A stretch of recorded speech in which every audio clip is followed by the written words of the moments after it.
On the northernmost portion of Friar Park was Friar Park's kitchen garden. The gardeners grew peas and asparagus and lettuce, and on the other leafy vegetables. On the left side of the path the gardeners grew radishes and celery, and scallions, leeks and carrots. There was also an area to grow broccoli, and potatoes and onions, and cauliflower, lettuce and string beans.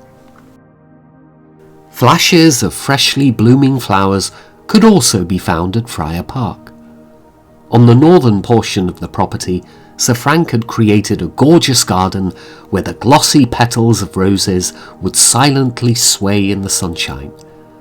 Pillars and pergolas were arranged like rich stitches along the pretty paths.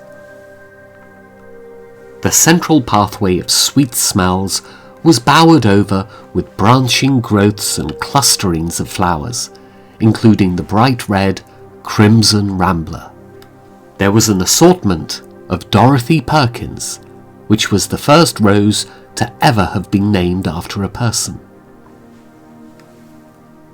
There are few things in life that bring more joy and pleasure than to walk or sit in the solemn silence, surrounded by an assortment of spectacular roses. A gentleman of many interests, Sir Frank had one of the largest collections of sundials, some of which dated back to the mid-1600s. He placed them along the paths within what was referred to as a dial garden. At the time of its construction, topiary gardens were out of favour in Victorian England, but that didn't stop Sir Frank for creating an astonishing one for his Museum of Gardens.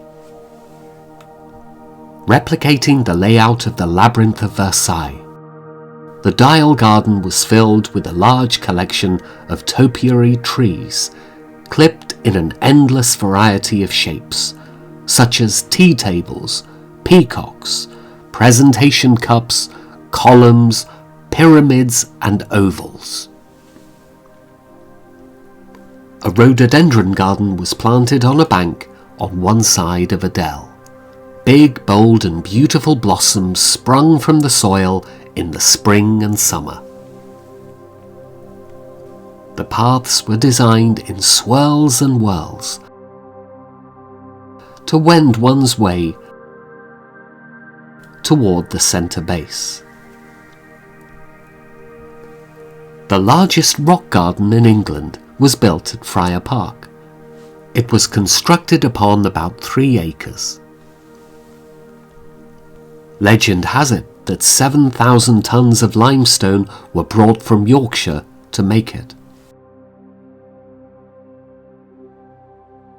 Thousands upon thousands of alpine flowers were planted in pockets between the rocks and fill every chink in the trails.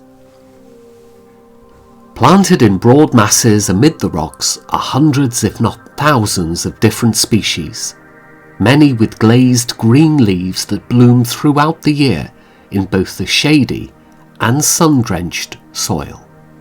The Alpine Garden has a range in height of nearly 40 feet and is constructed with a combination of real and artificial rocks. One of them weighs 6.5 tons.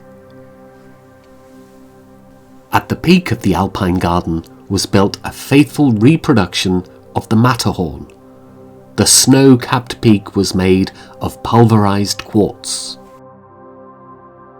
As a further example of his sense of humour, Sir Frank had miniature chamois made out of tin that were placed upon a crag near his replica of the Matterhorn.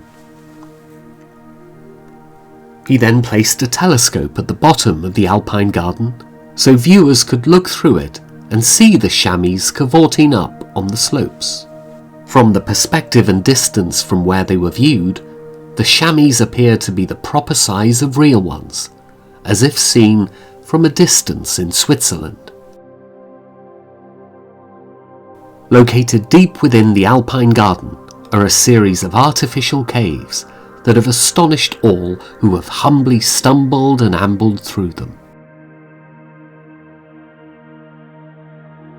In addition to the entrance within the rockery, the Alpine caves could also be accessed from a set of stairs in a room on the northeast side of the house.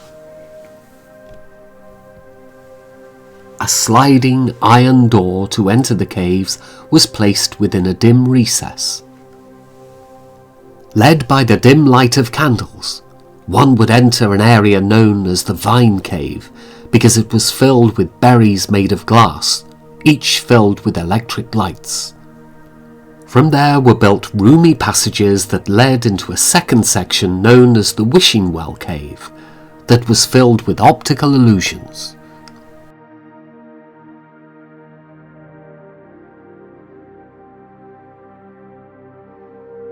The next section was built up to 12 feet in height and 15 feet in width. Guests would go inside only to be mortified to see that it was filled with a collection of what appeared to be human skeletons, that visitors hoped were not real, and probably weren't, but no one knows for sure. The next section was filled with Sir Frank's legendary collection of German garden gnomes that were arranged in a variety of scenes. Sir Frank had the second largest collection of garden gnomes in all of England. In addition to this cave, he also had them dispersed throughout his gardens. In recesses of the caves were placed distorting mirrors that had the direct effect of having the visitors seem as if they had been transformed into gnomes themselves.